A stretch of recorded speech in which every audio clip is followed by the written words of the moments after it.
പുനരധിവാസത്തിന് നടപടി സ്വീകരിക്കാതെ മുണ്ടക്കൈ ചൂരൽമല ദുരിതബാധിതരെ സംസ്ഥാന സർക്കാർ കബളിപ്പിച്ചത് 4 മാസം. സംസ്ഥാന ദുരന്ത പ്രതികരണ നിധിയിൽ 677 കോടി രൂപ ബാക്കിയിരിക്കെയാണ് സംസ്ഥാന സർക്കാർ നടപടി സ്വീകരിക്കാതിരുന്നത്. മുഖ്യമന്ത്രിയുടെ വയനാട് പുനരധിവാസ ദുരിതാശ്വാസ നിധിയിലും 673 കോടി രൂപ നീക്കിയിരിപ്പുണ്ട്. 251 പേർ മരിച്ചു, 47 പേരെ കാണാതായി. മുണ്ടക്കൈ, ചൂരൽമല, പുഞ്ചിരിമട്ടം, അട്ടമല തുടങ്ങിയ ഗ്രാമങ്ങൾ പൂർണ്ണമായോ ഭാഗികമായോ ഇല്ലാതായി. ഉരുൾപൊട്ടലിൽ 1043 വീടുകൾ തകർന്നെന്നാണ് മുഖ്യമന്ത്രി നിയമസഭയിൽ പറഞ്ഞത്.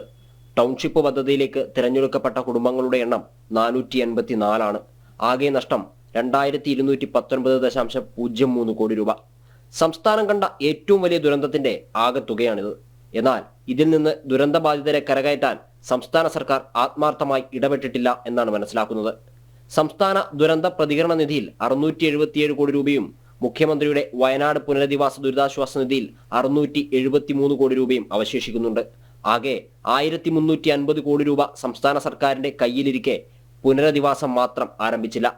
ആവശ്യമെന്ന് കണ്ടെത്തിയ തുകയുടെ പകുതിയിലധികം ഉണ്ടായിട്ടും ദുരന്തത്തെ കേന്ദ്ര സർക്കാരിനെതിരെയുള്ള ആയുധമാക്കാനാണ് സംസ്ഥാനം ശ്രമിക്കുന്നതെന്ന ആരോപണം ശക്തമാണ്.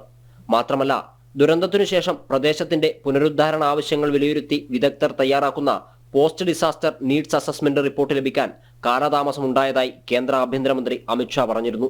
ദുരന്തം സംഭവിച്ച് 100 ദിവസങ്ങൾക്ക് ശേഷമാണ് സംസ്ഥാന സർക്കാർ ഈ റിപ്പോർട്ട് കേന്ദ്രത്തിന് സമർപ്പിച്ചത്.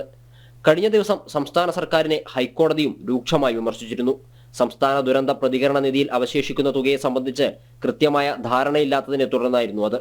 ബാക്കിയുള്ള 677 കോടിയിൽ ചെലവഴിക്കാൻ സാധിക്കുന്ന തുകയെത്ര, മറ്റു ബാധ്യതകൾ എത്ര എന്നൊക്കെയുള്ള കോടതിയുടെ ചോദ്യത്തിന് സംസ്ഥാന സർക്കാരിന്റെ പക്കൽ കണക്കുണ്ടായിരുന്നില്ല.